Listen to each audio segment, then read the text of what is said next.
Students, welcome to my channel. कैसे हैं आप सब? पढ़ाई अच्छी चल रही है बच्चों? आज के इस वीडियो में हम सॉल्व करेंगे एक्सरसाइज 12.2 का क्वेश्चन नंबर 8। तो चलिए क्वेश्चन रीड करते हैं। The question is a horse is tied to a peg at one corner to a square shaped grass field of side 15 meter by means of a 5 meter long rope. Find the area of that part of the field in which the horse can graze. Second one is the increase in the grazing area if the rope were 10 meter long instead of 5 meter. Use pi is equals to 3.14. ये value given है। अब देखिए इस question में आपको NCERT book में ये diagram given है जिसमें बताया गया है कि हॉर्स हमारा यहाँ एक पॉइंट से बंधा हुआ है कॉर्नर से, तो ये कितना पोर्शन ग्रेस कर सकता है फील्ड का। अगर ये बंधा नहीं होता तब तो ये कहीं पर भी ग्रेस कर सकता है, लेकिन जब ये बांध दिया गया है एक कॉर्नर से तो इस तरह से जो यहाँ पे कॉर्नर में एक सेक्टर फॉर्म होगा, सिर्फ ये हॉर्स इतना ही पोर्शन ग्रेस कर सकेगा बच्चों। तो इसमें कितना पोर्शन, ये जो सेक्टर फॉर्म होगा उसका रेडियस क्या होगा? देखिए वो रेडियस होगा आपका इस रोप के इक्वल, और यहाँ पे रोप की जो लेंथ है वो दी हुई है 5 मीटर। क्लियर है ये? और ये जो 15 मीटर दी हुई है that is the side 15 metre, मतलब इस जो फील्ड की, ये जो स्क्वायर फील्ड है इसकी साइड आपको गिवन है 15 मीटर। तो हम अपना डायग्राम बना लेते हैं। दूसरा हम ये डायग्राम बनाएंगे जिससे हम क्वेश्चन सॉल्व करेंगे। देखिए ये आपको इसकी लेंथ गिवन है 15 मीटर, ये स्क्वायर की है। अब यहाँ पर हम ये पोर्शन ड्रॉ करते हैं कि ये कितना ग्रेस कर सकता है। देखिए तो ये इतना पोर्शन ये हमने ड्रॉ किया कि हमारा जो हॉर्स है ये इस सेक्टर के इक्वल ग्रेस कर पाएगा, और इसकी जो लेंथ यहाँ पर गिवन है, ये वाला जो पोर्शन गिवन है that is equals to 5 metre, क्योंकि ये जो हमारे जो रोप है, ये रोप यहाँ पर गिवन है इसके लिए जिससे हॉर्स बंधा हुआ है, ये 5 मीटर है। क्लियर है बच्चों? तो हम यहाँ पे अब कैलकुलेट करेंगे। सबसे पहले the area of that part of the field in which the horse can graze. तो इस पोर्शन को हमें कैलकुलेट करना है कि कैसे हॉर्स ग्रेज, कितना पोर्शन हॉर्स ग्रेज करेगा। तो हमारे पास रेडियस तो गिवन है, और यहाँ पर ये जो एंगल, अब ये एंगल हमें गिवन नहीं है क्वेश्चन में, लेकिन आपको पता है कि ये स्क्वायर फील्ड है, तो स्क्वायर फील्ड में ये एंगल जो होते हैं हमारे 4 एंगल्स, ये सारे एंगल्स होते हैं बच्चों 90 डिग्री। तो थीटा कितना हो जाएगा? That will be equals to 90 degree. तो हम यहाँ अपने जो वैल्यूज हैं वो लिख लेते हैं। R is equals to 5 centimetre, sorry centimetre नहीं है, मीटर में गिवन है, तो 5 metre, and theta is equals to 90 degree as all the angles of square are equal to 90 degree. ये हमने यहाँ पर रीजन लिख लिया। अब हम लिखते हैं यहाँ पे द एरिया, फॉर्मूला यूज करेंगे हम अपना। The area of that part of the field in which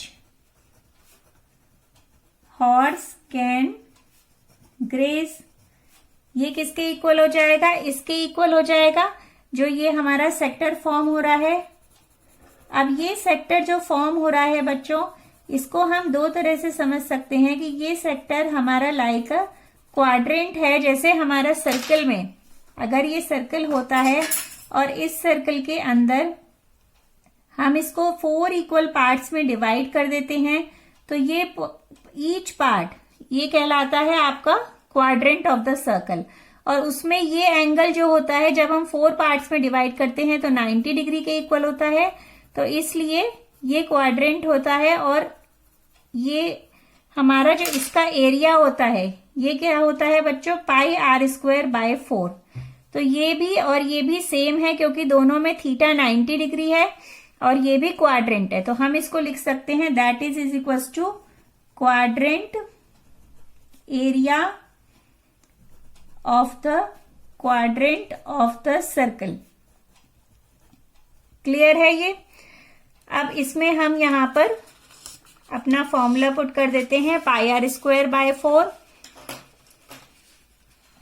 that will be equals to pi R square by 4।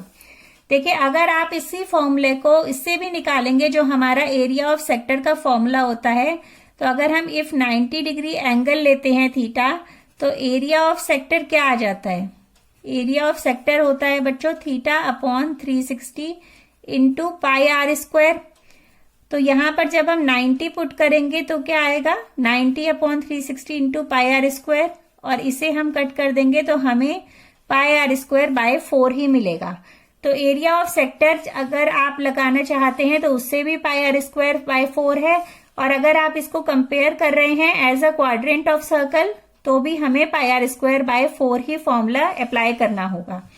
अब इसमें हम वैल्यूज पुट करते हैं। देखिए, पाई की वैल्यू हमें गिवन है 3.14 एंड रेडियस इज 5 मीटर, तो ये हो गया 5 इंटू 5 अपॉन 4। ये हो गया 3.14 इंटू 25 अपॉन 4। इसकी देखिए कैलकुलेशन को इजी करने के लिए मैं इसको 4 से ऊपर नीचे मल्टीप्लाई कर सकती हूँ, जिससे ऊपर आपका 100 हो जाएगा। तो हम यहाँ लिख सकते हैं 3.14 इंटू 100 अपॉन 16। तो अब हमें क्या मिल गया इस तरह से सॉल्व करने से? 314 अपॉन 16। अब हम इसे कट कर देते हैं, तो ये हो गया 2 8 16, 2 7 157 बाय 8। अब 157 बाय 8 को जब हम डिवाइड करेंगे तो हमें क्या मिलेगा? 157 बाय 8 इससे डिवाइड किया तो हमें मिला 8 1 8, यहाँ पे आ गया 7, देन 8 9 72, 5 डेसिमल लगाया, देन 8 6 48, 2, 8 2 16, 4 एंड 8 5 40। तो देखिए इस तरह से हमें मिला आंसर 19.625 मीटर स्क्वायर। अब हमने ये अपना फर्स्ट पार्ट कर लिया है, ये हमने एरिया कैलकुलेट कर लिया। Now moving to the second part. The second part is the increase in the grazing area if the rope were 10 meter long instead of 5 meter। अब हमें देखिए इसमें इंक्रीज निकालना है बच्चों, हमें ये नहीं कैलकुलेट करना है पहले वाले पोर्शन की तरह कि अगर आपका जो रोप है, रोप को अगर 10 मीटर लॉन्ग कर दिया जाए, जस्ट इसका डबल कर दिया जाए, तो उस टाइम पर वो एरिया कैलकुलेट करें। नहीं, हमें इन दोनों का डिफरेंस कैलकुलेट करना है कि कितना पोर्शन वो एक्स्ट्रा ग्रेस करेगा।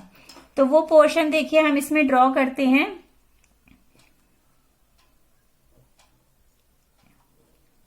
अराउंड इतना पोर्शन होगा ये। अब इंक्रीज निकालना है बच्चों, तो ये जो टोटल जो हमारा एरिया फॉर्म होगा इसमें से हम जब ये पहले वाले एरिया को सब्ट्रैक्ट कर देंगे तो हमारा निकल जाएगा increase in the grazing area. जो मैं शेड कर रही हूं वो वाला एरिया हमें इसमें कैलकुलेट करना है।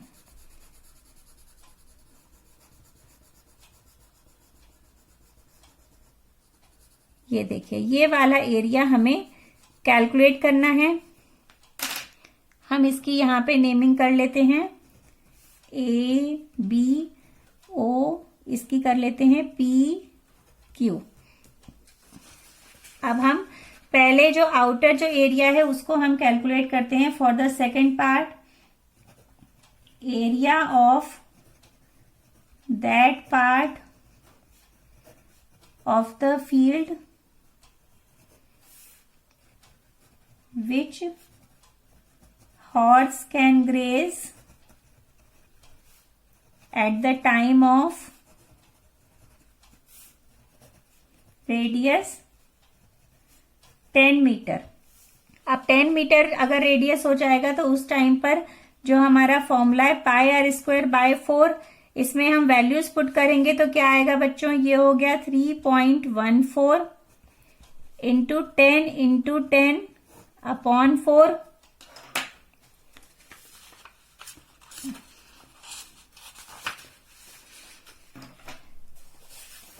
अब ये फर्दर सॉल्व करते हैं, is equals to 3.14 into 100/4, it will become 314/4।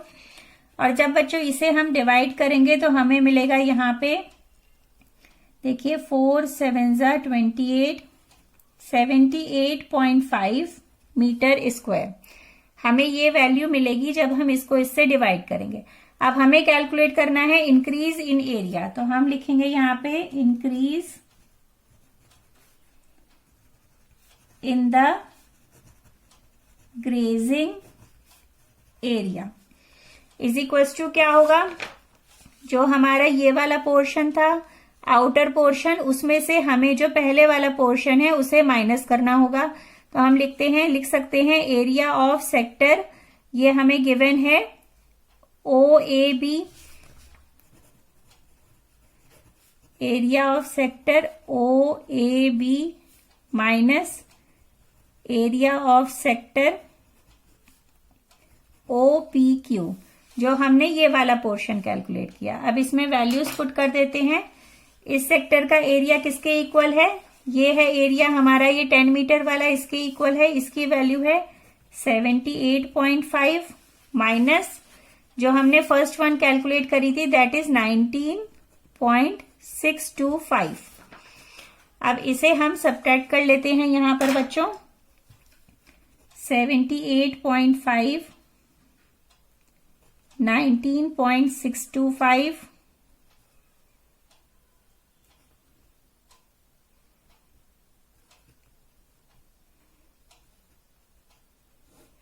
ये देखिए ये कैलकुलेट करके आ गया यहाँ पे 58.875 मीटर स्क्वायर।